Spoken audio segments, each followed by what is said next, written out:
Bhagavate Vasudevaya. Om Namo Bhagavate Vasudevaya. Om Namo Bhagavate Vasudevaya. Narayanam Namaskritya Naram Chaiva Narottamam Devim Sarasatim Vyasam Tato Jayam Udiraye. I first offer my respectful obeisances to His Divine Grace, A.C. Bhaktivedanta Swami Prabhupada, to all the previous acharyas, and to Sri Caitanya Mahāprabhu and Lord Nityananda. Thank you very much, everybody, for joining Srimad Bhagavatam class. This is the height of religious life, to sit together and hear from Srimad Bhagavatam. What to speak of all the other activities, which are inherently spiritual and which are kept in abeyance in most academic institutions. When those who wish to study the mind do so, they look at the mechanisms of the brain and venture sometimes into the ways that the mind works and how to be more peaceful. But nary do they venture into the realm of discussing the personality of Godhead, for that is taboo in the material world. It's a tacit agreement amongst all living beings in general to not mention the Supreme Personality of Godhead as a matter of etiquette, to not spoil the bhava of the material world. However, there are some who, due to exhaustion with the pall of ignorance or the great endeavor it takes to cover the truth in this world, decide that enough's enough. Bahunam jamanamante gyanavan mam prapadyate vasudeva sarvamiti sa mahatma sudurlabha. And just by admitting that there is a Supreme Personality of Godhead, acknowledging, such a person becomes a great soul. Mahatmanas tumam parta daivim prakritim ashrita. If any sincere person who's tired of covering the truth decides to pray to God, even if he or she doesn't know who God is, and say, please, show me the truth, sincerely from the heart, then at that very moment, that person is under the shelter of the divine energy. And Krishna, who is waiting and has been waiting since a time immemorial for each soul and continues to wait for each soul and accompanies each soul in this world, is only waiting for that moment when the living entity says, please show me the way. And then, of course, Tesham ivanukam partam aham ajnanijam tamaha nashayam yatma bhavasto jnana dīpena pashvata. Krishna lights a lamp and says, this way, please, step carefully this way, and then that way. And it leads to the association of devotees, because Krishna awakens within our heart a desire to associate with those who have seen the truth and who are enthusiastically pursuing it. And that leads us to the Srimad Bhagavatam, which is, as it's said in the very beginning, reality distinguished from illusion for the welfare of all. One has to want to distinguish reality from illusion. There is a way in which, when one's trying to wake up and hears the alarm clock, one may say, oh, just a little bit longer. It's hard to pull oneself away from the mode of ignorance, but to speak of passion or even goodness. And today's topic will be from the Srimad Bhagavatam 11th Canto, 13th chapter, which is the Hamsa Avatar, answering questions about the goal of life and how to attain it. And the first 6 verses of the 13th chapter are especially practical for those who are on the path of devotional service. Because there's a way in which, in the Bhagavad Gita, Krishna says, Yesham tvantakatam papam jananam punyakarmanam te dvandva mohanir mukta bhajanti mam dradavrata. If you are to be fully determined on the path of devotional service, then it's important for you to live in a certain way. Otherwise, you may sabotage your progress. Even the most sincere person, without a process and without purification of body, mind, and soul, can be waylaid on the process of devotional service. Prabhupada gave the example of trying to light a fire while pouring water on it. And so, coming to this topic, Hamsa Avatar will be describing how throughout the circle of our life we should keep association with those things that are in sattva. People in sattva, places that are in sattva, times that are in sattva, scriptures that are in sattva, water that's in sattva. And so we'll start today with 11:13:1. And may I have a Bhagavad Gita? I've been finding it especially useful to keep a Bhagavad Gita at hand. And referring to the Lord's version gives a sense of authority. It is authoritative. You have to have a source of knowledge. In some discussion with an academic recently, we came to the point of epistemology, and it's one of the most important foundational aspects of any discipline is to ascertain how you know what you know and where you will go for axiomatic truth. Because as tiny souls in a gigantic universe, which is overwhelmingly bewildering, one must have some clear channel from which to take knowledge that proves itself. It has to be self-luminous and accepted as authoritative. Otherwise, we can't move a step, either in the physical sciences, the mental sciences, or to speak of the spiritual science. It's helpful, and I noticed Prabhupada in his preaching emphasized Bhagavad Gita. Sometimes when people would talk about Hinduism or ask him if our movement was Hindu, Prabhupada would say that it is based on the Bhagavad Gita. And that's safe, especially if it's Bhagavad Gita, or only or exclusively if it's Bhagavad Gita as it is. As then we have a basis for discussion. We have an axiomatic base to start from. So just having the Bhagavad Gita nearby, and when we have an idea, it's good to prove it by looking it up in the Bhagavad Gita, reciting the verse, and examining what Krishna has to say about it.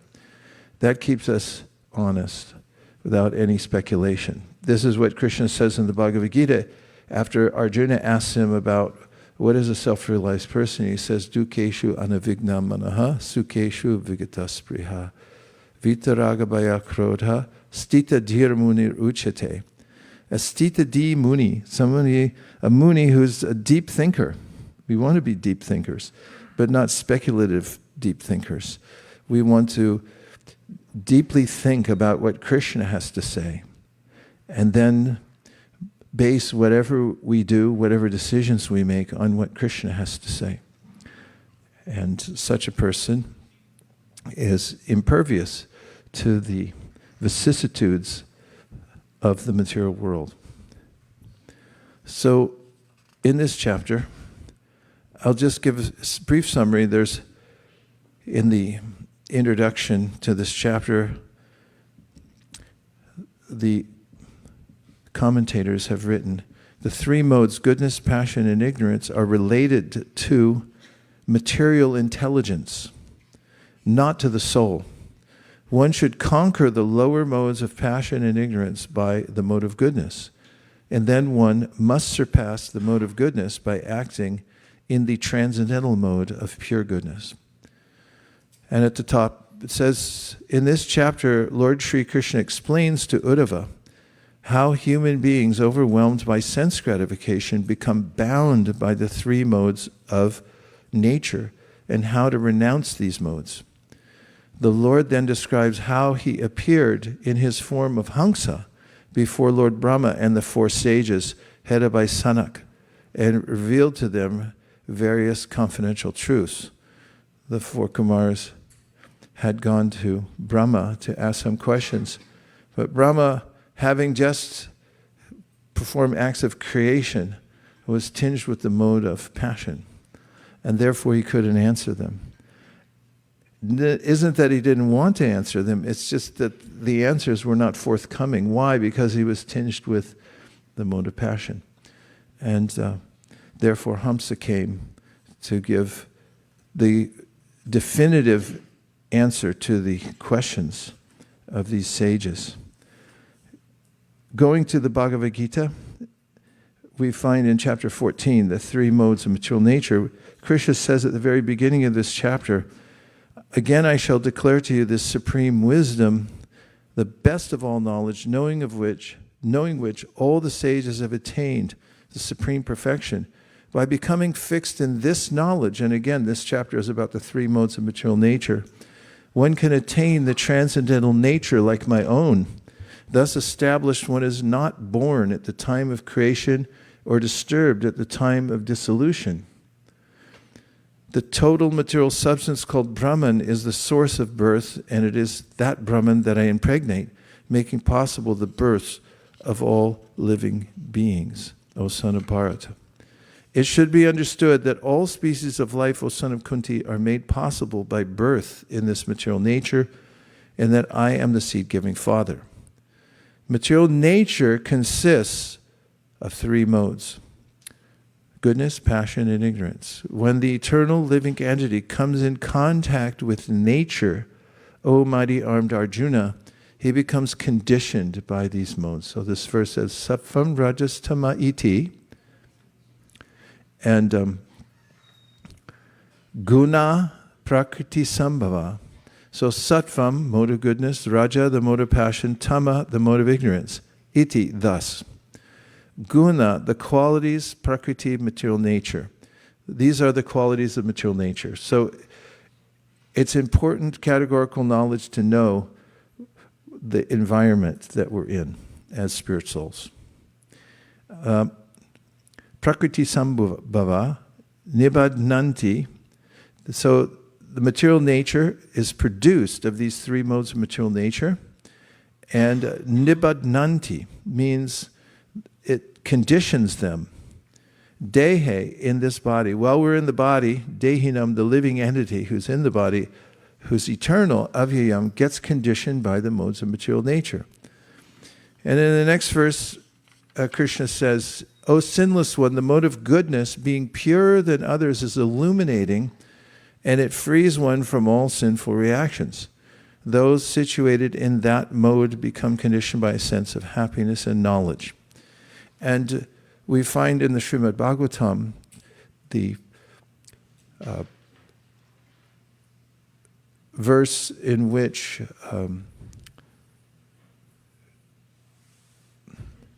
it is mentioned, this metaphor about wood, smoke, and fire. Partiva dharano tumas tasmadagnis tarimayaha tamasastu rajas tasmat sattvam yad brahmadarshanam. That what Sutta Goswami is advocating is to come out of the lower modes of material nature and come to goodness, because sattvam yad brahmadarshanam. By sattva, one can have a view to Brahman, a view of Brahman. Not from Rajas and not from Tamas, but from Sattva. Sattvam yad brahmadarshanam. You can see what is spirit and what is matter from that position. and not otherwise. So Krishna here is giving this most important knowledge, and this is also the topic of the Hamsa Avatar. Lacking discrimination, one identifies with the material body, and consequently the mode of passion, which produces misery, takes over the mind, which is normally in the mode of goodness. As the mind evolves its function of decision and doubt, it creates intolerable hankerings for sense gratification. So the mind is by nature, it's part of the material nature, but it's part of the material nature that comes from sattva. The mind is in sattva. The buddhi, the intelligence, is in rajas. This is mentioned by Kapila. And oftentimes people say, well, wait a minute, in the hierarchy, in the Bhagavad Gita, Krishna says, Indriyani prayanyahur indriyebhyast parammanaha tamasastu rajastasmat sattvam yat. No, wait, I crossed over verses. How fun. Mix and match, Vaisesika Dasa. Help yourself. It says, Indriyani prayanyahur indriyebhya parammanaha manasastu parabudhir yo budhe paratastu saha. He says that lowest of all are the senses, above the senses is the mind, above the mind is the intellect, and above the intellect is the soul proper. So sometimes people say, well, shouldn't the intelligence be in the mode of goodness? But the intelligence works to create things. Take what's in the mode of, in the mind, and you have lemons and you have limes, and then it makes lemon lime. And then that's not enough. So now we have to have 31 flavors, Baskin Robbins, or how many ever they have. Sorry if I made a mistake on that one. So lacking discrimination, one identifies with the material body. Unfortunate persons who are bewildered by the urges of the mode of passion become the slaves of their senses, even though they know that the eventual result of their work will be suffering. They cannot avoid engaging in such fruitive work. So I just finished reading a book called Unwinding Anxiety by Judson Brewer.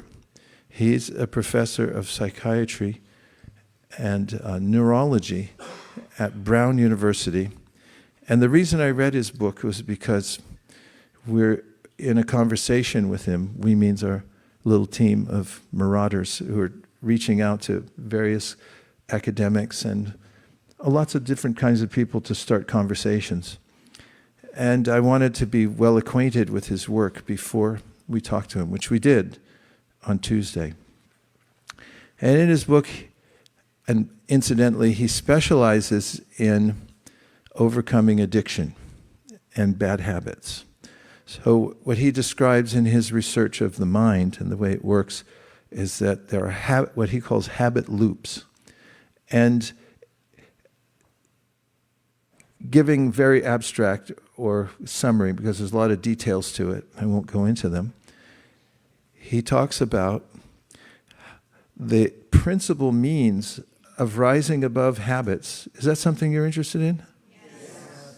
Why? Is because what he says, the prime instrument or means to rise above addiction or habits is, wait for it, awareness. I find that very interesting because awareness comes from the soul, not from the apparati of the intelligence or the mind itself. It's actually the will of the soul to independently choose to look at something objectively. And even in the depths of addiction to one thing or another, and as Krishna mentions here in the Bhagavad Gita, as soon as we come in contact with material nature, we become addicted to it. Just supplanting that word in the verse itself, because that's what it means to be conditioned. We're conditioned by habit loops and addictions to the material nature. And how do we get out of them? By awareness. One first has to become aware that you're in it. And what to speak of admit. If you've ever heard of 12-step program, these 12-step programs to overcome addiction for people who have various kinds of addiction. One of the stages is to become aware of the fact that you are addicted and then admit it. That's a kind of advanced awareness, is to admit that you have a problem. So if you don't admit that and you say, the material world's fine and I don't mind dying, what to speak of all the onslaught of miseries, that's okay with me too. Well, all right. Good luck with that. But for those who have decided they would like to rise above the slavery, as Prabhupada put it, or as the commentators put it, of the senses, or the slave-driving nature of the senses, not be a slave to the senses. Vacho vegam, manasakroda vegam, jiva vegam, udarapasta vegam, itan vegam yo vishaheta dhira, sarvam apimam pritivim nasishyat.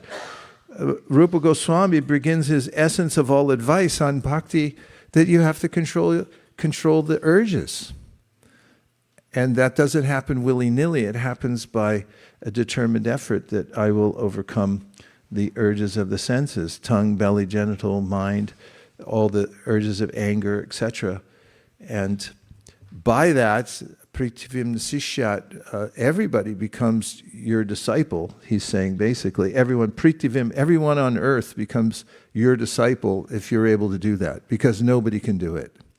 It's impossible. People do it for a while and then, hey, what happened to you? It's, well, you know.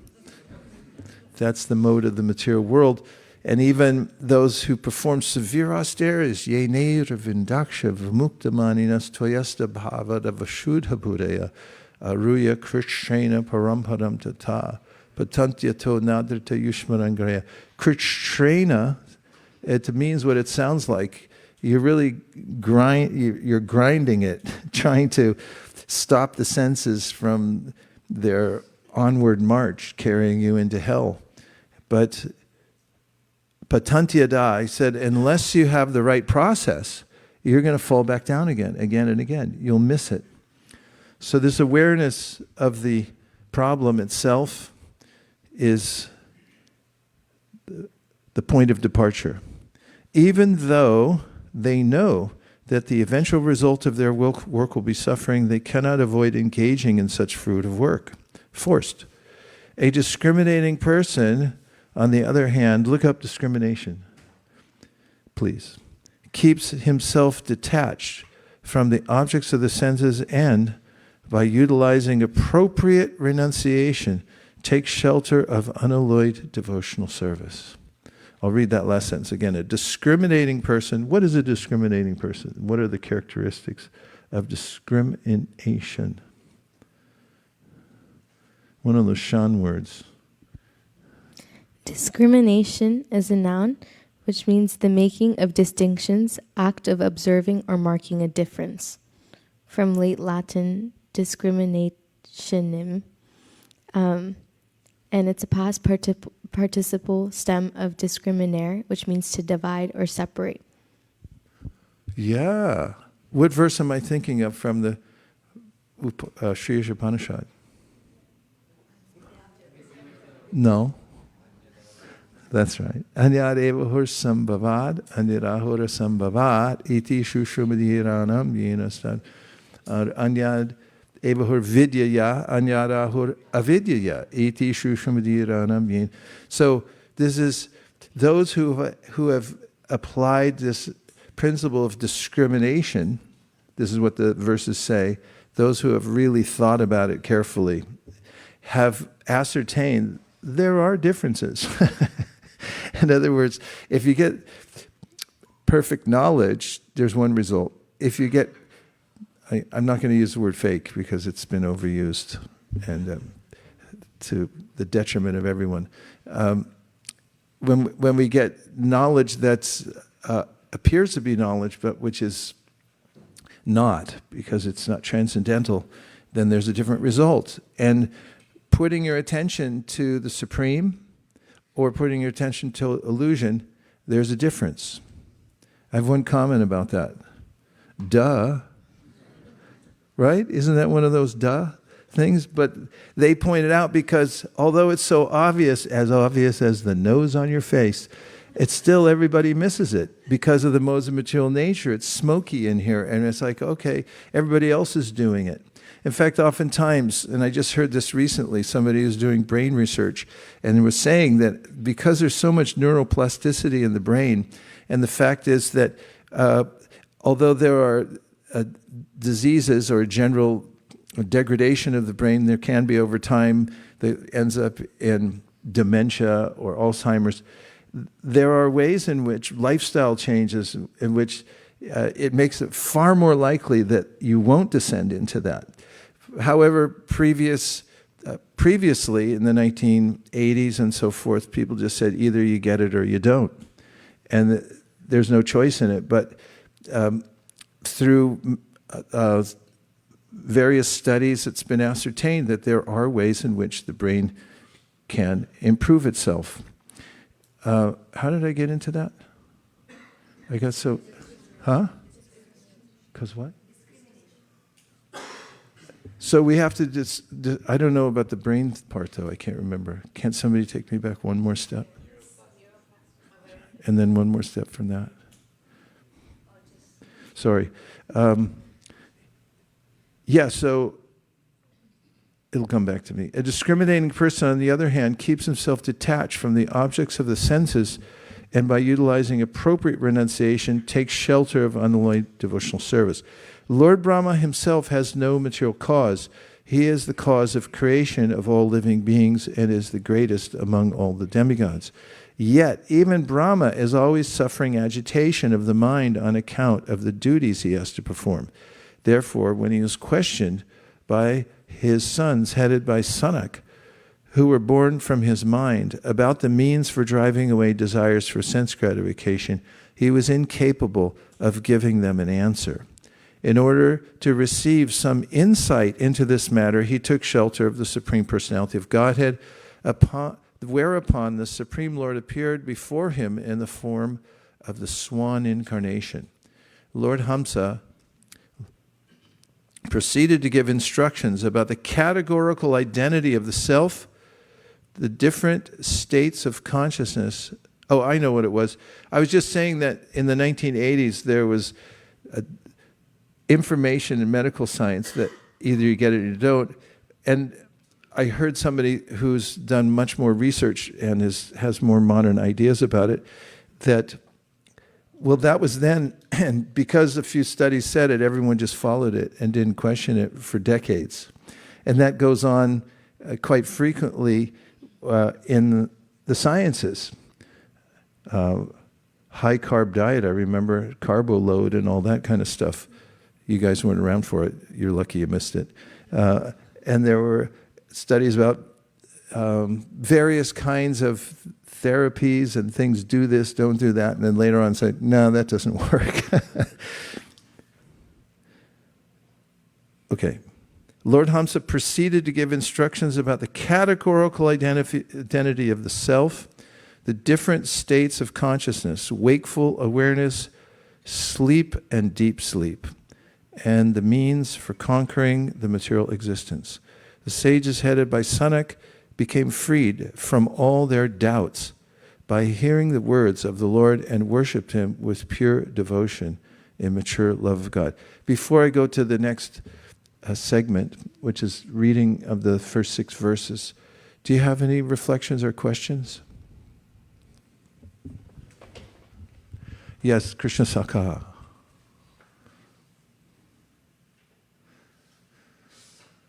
And then Devavrata, who's on Traveling Sankirtan. Thank you, Guru Maharaj. I have a question on 14.3 where it says, Krishna says, I am pregnant Brahman, and from that living bodies are born. So what is the living body? It is spirit, soul, or material bodies? And well, the body appears to be alive because the soul's within the body. And incidentally, I was talking to a very well-educated and articulate godbrother recently, and he was saying in modern preaching, he said, he feels that we may do a disservice to people by saying, you're not your body. He said, I suggest one small adjustment to say to people, you're not just your body. It's much easier for them to process. Because as Devahuti says, the Kapila Dev, it really does seem like I am my body. It's a big jump to say you're just not your body. And that's borne out in the Vishvakosh dictionary. Prabhupada quotes and says, Atma means body, mind, and soul. So there's such an identification with the body that it's hard to conceive that I'm not my body. Devavrata. Hare Kṛṣṇa. Hare Kṛṣṇa. Greetings from the road, right? Yes. Okay. Salt Lake City, Utah. Jai. Please give our best to all the LDS and Mormons. Tell them we think they look great. Hare Kṛṣṇa. Go ahead. I was just, I've been thinking this week how one of the things which gets us so much entangled in the material energy is this desire for recognition. And so I was thinking about this verse in the Caitanya-caritāmṛta, how Kaviraj Goswami compares sense gratification and love for Krishna, the comparison of iron and gold. And so I was thinking how the primary thing which binds us to this identification with the modes of nature is this iron-like desire for recognition. And then I was studying the difference, the different properties of gold and iron. And gold has this property where it doesn't get attracted by a magnet. It's known as diamagnetic. Whereas iron, it not only does it become attracted by a magnet, but it also develops a magnetic quality. And so I was thinking how when we have this desire for recognition, it causes us to become ensconced in the modes of nature, which is functioning like a magnet. So that desire for recognition pulls us closer to the material energy. But then when we have this feeling of no interest in personal recognition, but just wanting to serve for the sake of service without being noticed for it, it's a gold-like quality which then keeps us freed from being attracted to the magnet-like material energy. And with that, I'm going to end the class because everything else is going to be downhill from there. That was fantastic. I love that. Yeah, it's so helpful to take those metaphors that we hear all the time and then go more deeply within them and find out that there's some scientific basis to it. It just makes it so useful. I mentioned it earlier this morning, but you may not have heard it, but I was talking to David Cresswell yesterday. He's also a neuroscientist and a psychiatrist who studies meditation at Carnegie Mellon. And when I told him the metaphor from the Upadeshamrita about jaundice and sugar cane juice, he practically hit the ceiling. He's like, "This is it. This is a perfect analogy. One analogy can change your whole life." Right, Bhakti Tim? He was there. Thank you very much, Devavata Prabhu. Okay, who is next? We have Malini and Krishna Dave.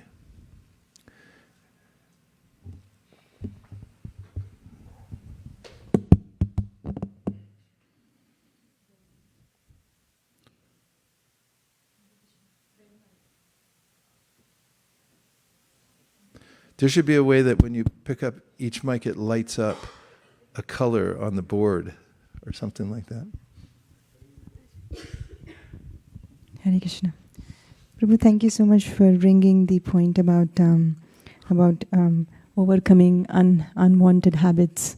So in that you mentioned one thing about one of the first steps is to be aware and then admit it. Sometimes there are some unwanted habits that you've been working on for a long time, and even though you're aware, you admit it, but still you find it difficult to overcome because mind goes back to that. So is there anything that you can suggest to? Yeah. First I'll quote Krishna. He says in the Bhagavad Gita, Vishaya vinivartante niraharasa dehina rasavarjam rasopyasya param jushvar nivartate. 20 points for anybody who knows the verse number. 50 points. What? 2.59? Okay. I was just changing it to 50 points, so you caught me right at the right time, so you get all 50.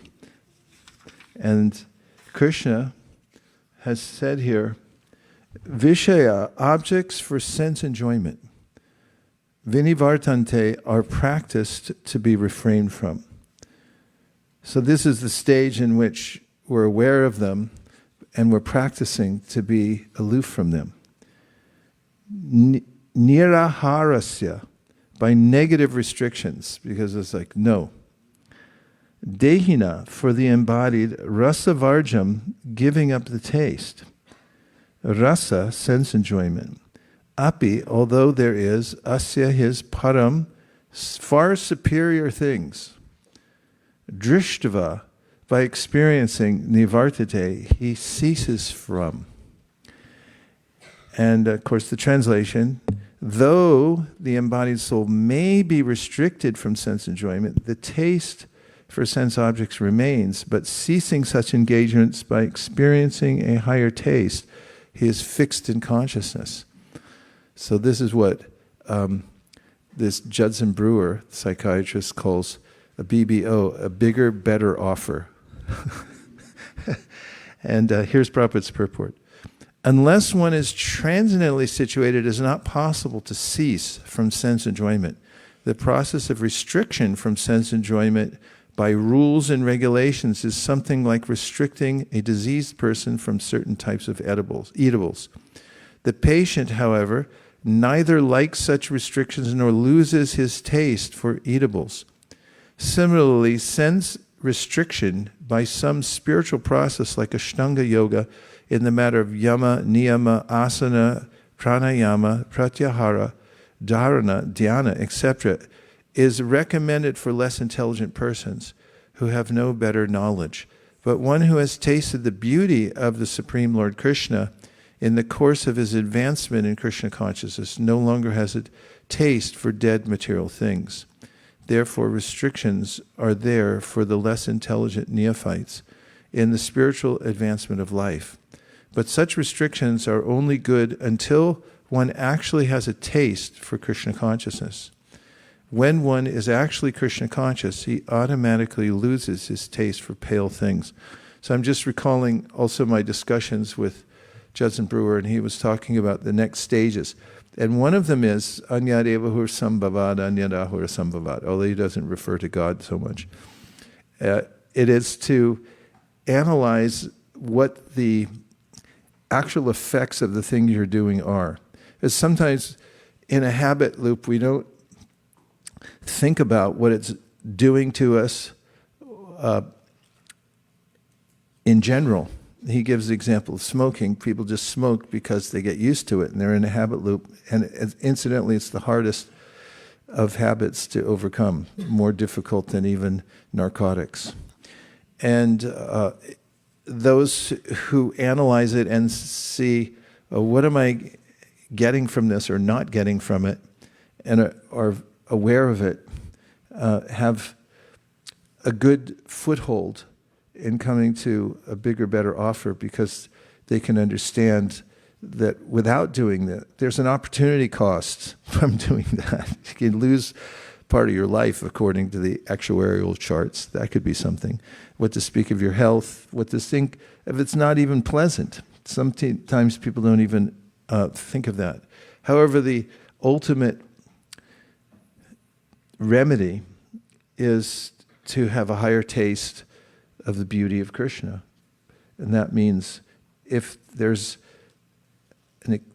when we have an experience of the sublimity of Krishna and our relationship with him, and we hanker for that, then we naturally give up the other things. And as Devavrata Prabhu was mentioning, puja, labha, pratishta. These are three very subtle attachments that pervade the heart. That is, puja, desire to be recognized. I'm doing this because I want to be appreciated for it. Labha means, what do I get in return? And pratishta means some distinction that I have a position from which I'll have a better advantage than other people. Entitlement. These are very subtle attachments. But we notice Madhavendra Puri, when at the Gopinath temple and having had an interaction, a loving interaction, noticeably loving interaction with the Gopinath deity, who perceived that he wanted to taste the sweet rice. It was for noble reasons. He wanted to offer it to his deity Gopal. And he thought, if I could taste it, then I could know how to make it. I'll reverse engineer it. But he took it as, oh no, I tried to enjoy the Lord's bhoga. And Gopinath said, oh, it's so sweet. I'll steal some for him. I'll give it to him. And I'll have this loving exchange with him. So the Brajari had a dream after he had taken rest. And Gopinath told him, I stole some sweet rice. It's for my devotees in the marketplace. Go give it to him. So he woke up, took a Brajari shower, went back on the altar, and then he found it. And then he went right out to the marketplace, which was empty except for Madhavendra Puri. It was somewhere out there. And he began calling out, if you're here, Madhavendra Puri, please come out because you're the most fortunate person in the universe. Gopinath has stolen this sweet rice for you.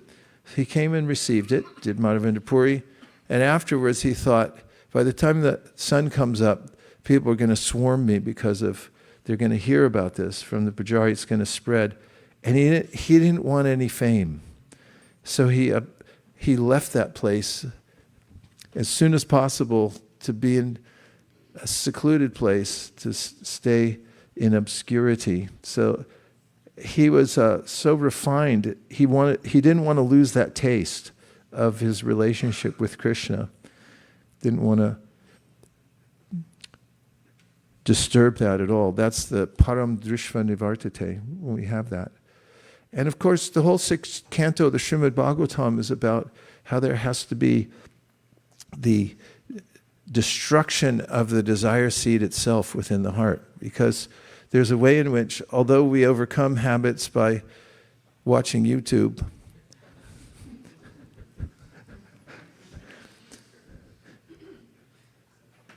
they come back sometime later. But when one, yene ravindaksha vamuktamaninas toyastabhava, when there's a relationship with the lotus-eyed Lord, then that seed becomes fried, and it's param drishva nivartate. So that's necessary. Krishna Dave. And then I'm back to the book. Where'd you get that cursed red mic? Okay, let's see which one works. Try it. Maybe the curse is lifted. Both are cursed. Okay, go ahead. I have a question on the purport that we went over regarding the incarnation of the Lord. So I learned that there's like the Shavdar, the 10 main incarnations, and then also reading Srimad Bhagavatam, there are other incarnations as well that have that Lord has taken. And then there's also partial incarnations, so I wanted to understand and get clarity from you regarding like how many incarnations have the Lord taken. I've also heard like there's as many incarnations as waves. Maybe that's like wrong information, but Srila Prabhupada said that you have to be very careful about like considering being like we have to be careful about like taking any incarnation seriously until it is mentioned in the Shastra. Yeah, everything you said is correct.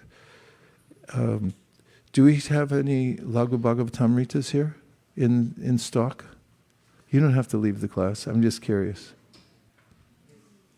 Yes? Oh, do we have more in there? Could I have one? I'm going to give you a book to answer all your questions. because it's a science. Krishna gives the descriptions of the various avatars of the Lord. Of course, it comes up in many places, when Krishna was in his name-giving ceremony. Garga Muni says, Asan varnastrayo yasya grinato nu yugam tunum shuklo raktastata pita idanam krishnatam gata. He said, oh, yeah, this is one of the avatars. Or this is this is Krishna, and he comes in many different colors.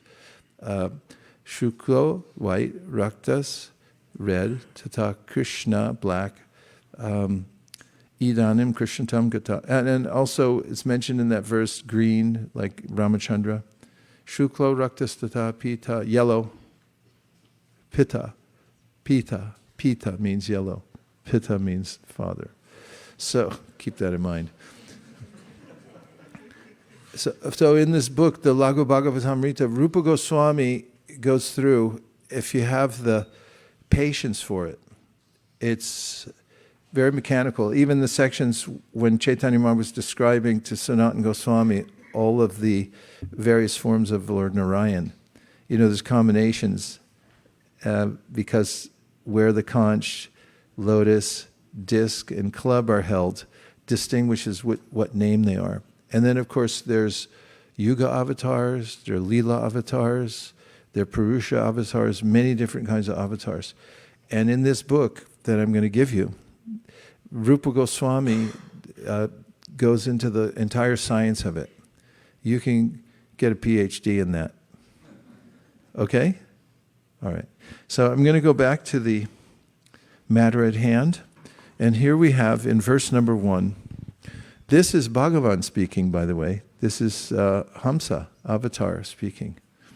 He says, the three modes of material nature, namely goodness, passion, and ignorance, pertain to material intelligence and not to the spirit soul. By development of material goodness, one can conquer the modes of passion and ignorance, and by cultivation of transcendental goodness, one may free oneself from material goodness, even from material goodness. So again, three modes of material nature, he names them, and says doesn't pertain to, they pertain to material intelligence, not to the spirit soul. So, but that's a hint, a clue. By development of material goodness, one can conquer the modes of passion and ignorance. This is also in the Bhagavad Gita. Krishna mentions in the 14th chapter, doesn't he, that they're always fighting for supremacy. Okay, Shraddha, which verse number? 10? Thank you. Who gave 10? Yes, 50 points. 10, Mukaravinda, thank you. Rajas tamas chabhipuya sattvam bhavati bharata rajas sattvam tamas chaiva tamas sattvam rajastata. It sounds like a cheer or something. Rajas tamas chabhipuya sattvam bhavati bharata rajas sattvam tamas chaiva tamas sattvam rajastata. Sometimes the mode of goodness becomes prominent, defeating the modes of passion and ignorance, O son of Bharata. Sometimes the mode of passion defeats goodness and ignorance, and at other times ignorance defeats goodness and passion.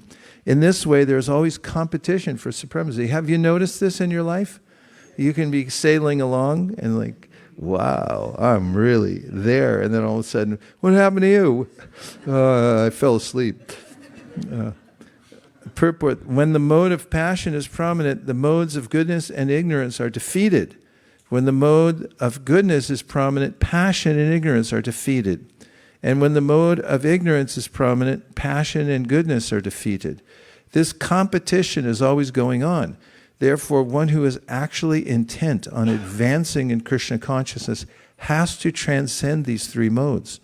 The prominence of some certain mode of nature is manifested in one's dealings, in his activities, in eating, etc. All this will be explained in later chapters. But if one wants, he can develop by practice the mode of goodness and thus defeat the modes of ignorance and passion. One can similarly develop the mode of passion and defeat goodness and ignorance. or one can develop the mode of ignorance and defeat goodness and passion. Although there are these three modes of material nature, if one is determined, he can be blessed by the mode of goodness. And by transcending the mode of goodness, he can be situated in pure goodness, which is called the Vasudeva state, a state in which one can understand the science of God. By the manifestation of particular activities, it can be understood in what mode of nature one is situated. Therefore, we have the Bhagavat Margana pañcarātrika-vidhi. Now you'll find in the Caitanya-caritāmṛta that Lord Caitanya says, holy name doesn't wait for initiation, it's sufficient for everything. And it is. However, because we're affected by the modes of material nature, by dint of taking birth in the material world, especially Kali-yuga, it's unlikely that one is born as a liberated soul. And therefore, there's provision within the process to maintain a higher state of life through the pañcarātrika-vidhi. You know what I mean by pañcarātrika-vidhi? It means the rules and regulations given for deity worship especially. It's a lifestyle. It means that you live clean in the mode of goodness so you can approach the deity without making any offense. And therefore, Jīva Gosvāmī, in commentary on the verse in which Lord Caitanya Mahāprabhu says, holy name is sufficient, Jīva Gosvāmī says, we must also have pañcarātrika initiation. Means that we have to worship the deity along with chanting Hare Kṛṣṇa. Otherwise, we'll fall victim to the lower modes of material nature, and we won't be able to chant Hare Kṛṣṇa.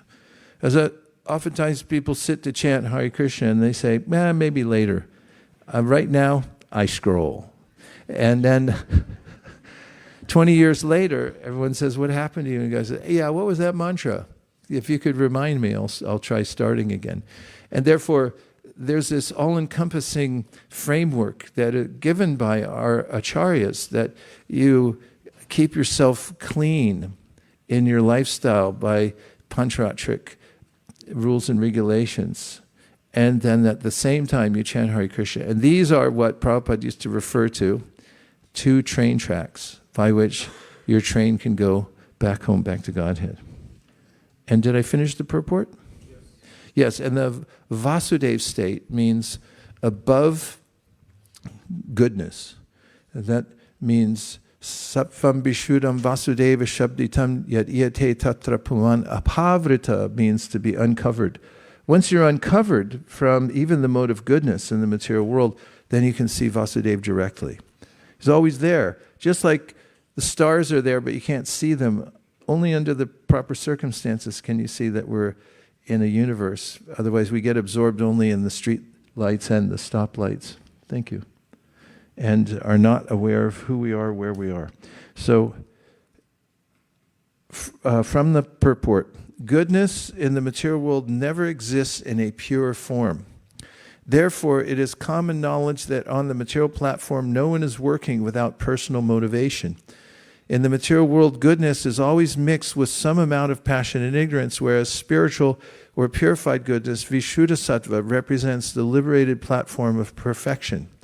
Materially, one is proud to be an honest, compassionate man, but unless one is fully Krishna conscious, one will speak truths that are not ultimately significant, and one will give mercy that is ultimately useless.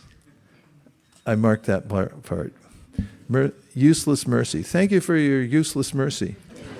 Because the onward march of material time removes all situations and persons from the material stage, our so-called mercy and truth apply to situations that shortly will not exist. Real truth is eternal, and real mercy means to situate people in eternal truth. Still, for an ordinary person, cultivation of material goodness may be a preliminary stage on the road to Krishna consciousness. For example, it is stated in the 10th canto of Srimad Bhagavatam that one who is addicted to meat eating cannot understand the pastimes of the Lord. Verse? Nivrittatarshe rupagiyamanat bhavaushadaschat totra mano biramat tarutama shloka gunanavadat puman virajeta puna pashugnat. Pashugnat means people who are slaughtering animals. Okay. By cultivation of the material mode of goodness, however, one may become a vegetarian and perhaps come to appreciate the sublime process of Krishna consciousness. Since it is clearly stated in Bhagavad Gita that the material modes of nature constantly rotate, one must take advantage of an elevated position in material goodness to step onto the transcendental platform. Otherwise, as the wheel of time turns, one will again go into the darkness of material ignorance. Stair step. Next verse. When the living entity becomes strongly situated in the mode of goodness, then religious principles characterized by devotional service to me become prominent. One can strengthen the mode of goodness by cultivation of those things that are already situated in goodness. And thus religious principles arise. Scientific purport. Since the three modes of material nature are constantly in conflict, vying for supremacy, how is it possible that the mode of goodness can subdue the modes of passion and ignorance? Lord Krishna here explains how one can be strongly fixed in the mode of goodness, which automatically gives rise to religious principles. In the 14th chapter of the Bhagavad Gita, Lord Krishna elaborately explains the things that are in goodness, passion, and ignorance. Thus, by choosing food, attitudes, work, recreation, etc., strictly in the mode of goodness, one will become situated in that mode. The usefulness of sattva gun, or the mode of goodness, is that it produces religious principles aimed at and characterized by devotional service to Lord Krishna. Without such devotional service to the Lord, the mode of goodness is considered useless and merely another aspect of material illusion. The word vradat, or strengthened, increased, indicates clearly that one should come to the platform of Vishuddha Sattva, or purified goodness. The word vradat indicates growth, and growth should not be stopped until full maturity is reached. The full maturity of goodness is called Vishuddha Sattva, or the transcendental platform on which there is no trace of any other quality. In pure goodness, all knowledge automatically manifests, and one can easily understand one's eternal relationship with Lord Krishna. That is the actual meaning and purpose of Dharma, or religious principles. Is everyone okay? Yes. I'm going to keep going. Srila Madhvacharya points out in this regard that an increase in the mode of goodness strengthens religious principles, and the invigorated execution of religious principles strengthens the mode of goodness. In that way, one can advance higher and higher in the mode of spiritual happiness. Text 3. Religious principles strengthened by the mode of goodness destroy the influence of passion and ignorance. When passion and ignorance are overcome, their original cause, irreligion, is quickly vanquished. And I'm going to read the Sanskrit in the next one because it's a really beautiful verse and it comes to the essence of what we're talking about.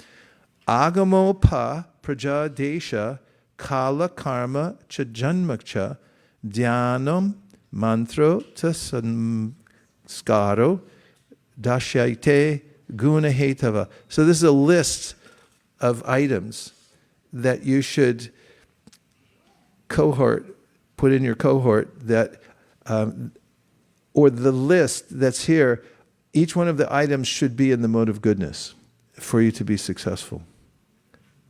Is that clear? Yes. So what's the list? The first one is agama. Agama means religious scriptures. Shouldn't read stuff that's in the mode of passion and ignorance, unless it's for service, in which case it's considered to be yukta vairagya. Next one is apaha. Apaha means water. Don't drink contaminated water. What is that? Camp Cola. Fanta. What's that orange drink in India? Is it Fanta? Don't drink Fanta.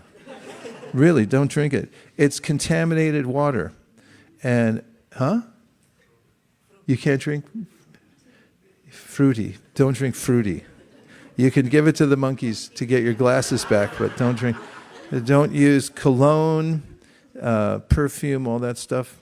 Unless you offer to the deities, then you can take some of that and, put a little something here from the deities. But these are all contaminations of water, so pure water is important, and you should always, as Prabhupada writes elsewhere, when you're offering water to the deity, it should be collected purely. Tap water, better filter it. Okay, praja, association with people in general or one's children. So association is almost self-explanatory, but whomever you associate with, you're going to pick up the qualities of. I can trace out in moments of introspection where I got certain traits. I can just see them. They're already there, and they're practically indelible. So it's better to be discriminating about who you associate with, because you're going to pick up their qualities. And if you start hanging out with characters in the mode of passion and ignorance, it's guaranteed. This is a science. You're going to be in the mode of passion and ignorance, and then you won't be able to understand Krishna consciousness, and you'll start thinking, then maybe this is mythology or something. And what is it from?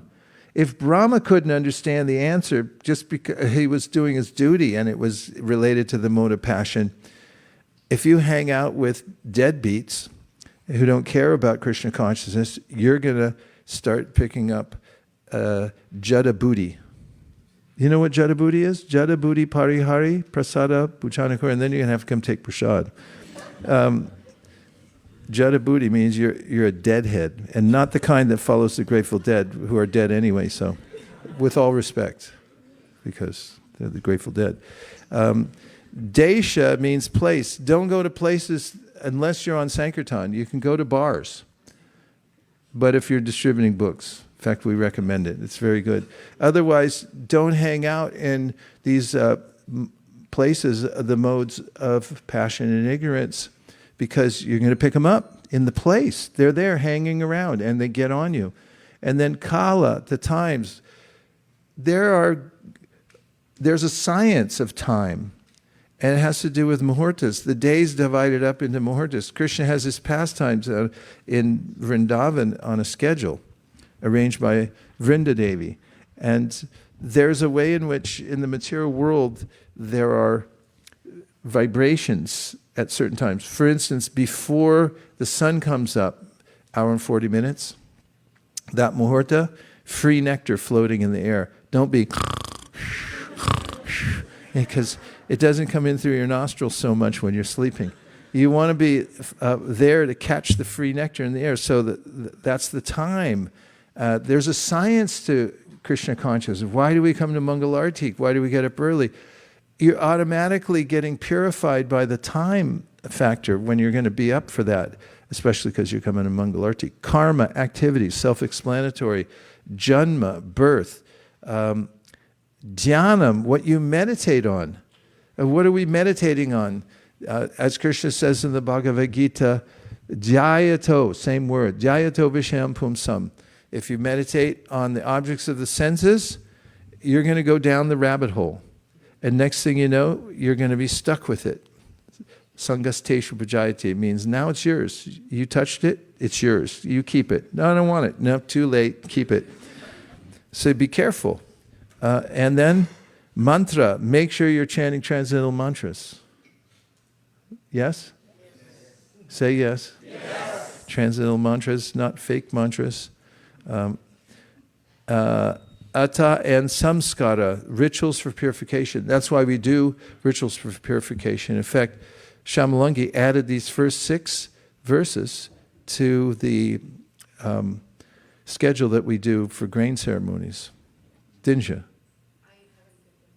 But I sent it to you, right? The request? Or am I sending things to the wrong Shamalangi? I've been putting a lot of requests lately. So rituals, purificatory rituals, the modes of nature become differently prominent. The items mentioned above possess superior and inferior qualities and are thus identified as being in goodness, passion, or ignorance. One can increase the mode of goodness by selecting religious scriptures in goodness, pure water, friendship with other persons in goodness, and so on, one should scrupulously avoid any of these 10 items that may be polluted by the inferior mode of nature. Among the items I have just mentioned, the great sages who understand Vedic knowledge have praised and recommended that they are in the mode of goodness, criticized and rejected those in the mode of ignorance, and shown indifference to those in the mode of passion. And finally, until one revives one's direct knowledge of the spirit soul and drives away the illusory identification with the material body and mind caused by the three modes of material nature, one must cultivate those things in the mode of goodness. By increasing the mode of goodness, and one automatically can understand and practice religious principles. And by such practice, transcendental knowledge is awakened. So, there's a long purport after that, but you get the point. Krishna's point, that's what he's saying, is you not only have to chant Hare Kṛṣṇa, but you also have to live a clean life at the same time.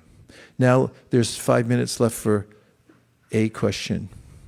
Yes, Yogadish, and then, okay, we got 2. I'll answer them in 30 seconds or less. Hare Krishna. It seems like these verses describe that to increase through the modes, to get closer to the mode of goodness, one should associate with more things, activities, people, etc. in the mode of goodness, or bring more mode of goodness into your life. But at the same time, it seems when one is being influenced by a lower mode like passion or ignorance, they feel hankering, they feel maybe inertia. And it seems that when one is experiencing such a mode, they fundamentally aren't inclined to do those things and bring in more mode of goodness to life. So what is it that actually, how does one actually do that, bring more mode of goodness or increase that? Well, first doing what we're doing now. If we hadn't have brought it up, we might not have been acutely thinking of it. And as they say in sports, that's why they play the games. You say, oh, that's a foregone conclusion, this team is going to win, but then they play and the other team wins. And so we can at any time, by our discrimination and using our free will, we can win. So we want to win, right? So that's why we're talking about it. So first thing, you should hear about it. That's why these first 6 verses are vitally important. Why are we doing a grain ceremony? Why do we take a shower before we come to the temple and put on nice tilak and follow the pañcarātrika system? It's because these things naturally situate us in the mode of goodness. And we hear about them from others because of our desire to make advancement. So you have to hear about it. Put yourself in good association. Prabhupada once says, God helps those who help themselves. And helping oneself means putting oneself in front of transcendental sound vibration. So now we're aware. Now we can discriminate and do it, right? Yogadish? Yes. And that's why we make an intervention, because people who are steeped in ignorance and passion may have no conception of devotional service. Why do you think we knock on people's doors? As once somebody said to Prabhupada, but Prabhupada, people aren't interested. And he said, that's why we're going. How are they going to get interested unless we go and say, hello, hi, and read the Miracle on 2nd Avenue. I think it's the best book in the universe. And Miracle on 2nd Avenue, the devotees we just read yesterday, they had gone to England, and there was a big production at rich people, famous people were invited to some soiree. What was it called? The Indian ambassador had invited people at the, some huge hall, and the devotees didn't get an invitation. And when they were driving in there, they had a little red pickup truck. What? It was at the house of the Indian ambassador, at the embassy. And there were all big fancy cars there. They hadn't received an invitation. And so when they drove up to the gate,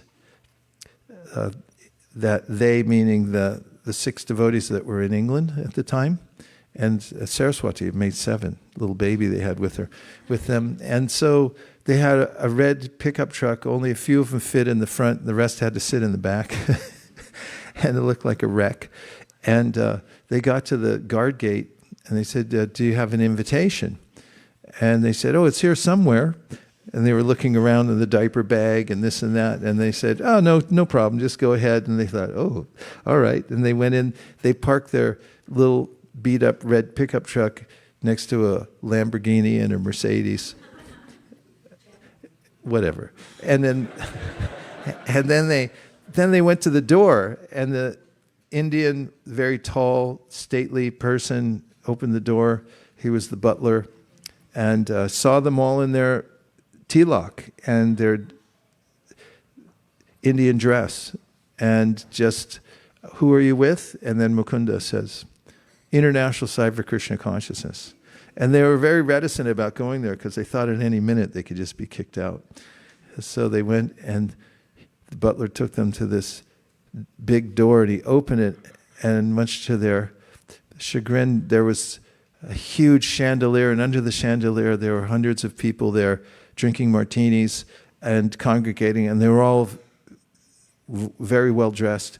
And then the butler put up his hand and he announcing the members of the International Society for Krishna Consciousness, and everybody looked. And they were like, what's going to happen now? And Ravi Shankar was there. So Ravi Shankar goes, oh, my people. And he went right to them. And then they were authorized because the most famous person there came and talked to them. He said, oh, these are the Hare Krishnas. We're with them. And then they became the hit of the whole place, even though nobody ever asked him, were you invited to come here? And so what if they didn't go? They debated amongst themselves. They even voted about, should we go, shouldn't we go? And so we get to vote also. Am I going to take the risk to become Krishna conscious, to go against the mass consensual trance of the material world where everyone votes for the mode of passion and ignorance, and that's the way it is? No, we intervene. And if they hadn't intervened, people never would have heard of Krishna. They wouldn't keep drinking their martinis, which is a mixed alcoholic drink that can light on fire if you put a lighter to it. Okay, your turn. Try to pick a winner in the microphone department. Let's see if you can win something here. Hare Kṛṣṇa. Hey, go ahead. I was wondering if the act of purifying oneself to the mode of goodness is also a form of devotional service. Not in and of itself. However, if you're doing it in order to serve Krishna better, then it's considered devotional service. There's varnashrama. What's the verses about varnashrama we just learned? Huh? Who said? Oh, yeah. In any case, as Krishna mentions in the 11th canto of the Srimad Bhagavatam, that you could take the varnashrama, or you could take the practice of the mode of goodness, and so, what is it? Oh, that's there. Atapumbir Dvijasheshta. There's another one in the 11th canto I was thinking of, that says that if you take the varnashram, but it's not for Krishna, like, what's his name? Jarasandha. He was totally into varnashram, but he hated Krishna, so that's a non-starter. And also, cultivating mode of goodness. First of all, if you don't have Krishna as the goal of it, then you're going to fall down from the mode of goodness. That's what that verse, Yeneira Vinaksha, means. And if you cultivate a mode of goodness, it gives you a better chance. But if you cultivate to become Krishna conscious, but if you cultivate a mode of goodness for the sake of facilitating your devotional service, then it's right in line with what Hamsa Avatar is saying in this verse. Did that answer your question? Okay, thank you. Thank you very much, everyone. There's a preliminary discussion about the modes of material nature, but it's practical. And I think it's encouraging because there are ways in which we can make adjustments to our lives. And also, after hearing this, Yogadish, then we're more inclined to make good decisions. And that goes to what Malini also asked, is that, where do we start? We start by hearing about the importance of life itself and the cultivation of Krishna consciousness, and then making our life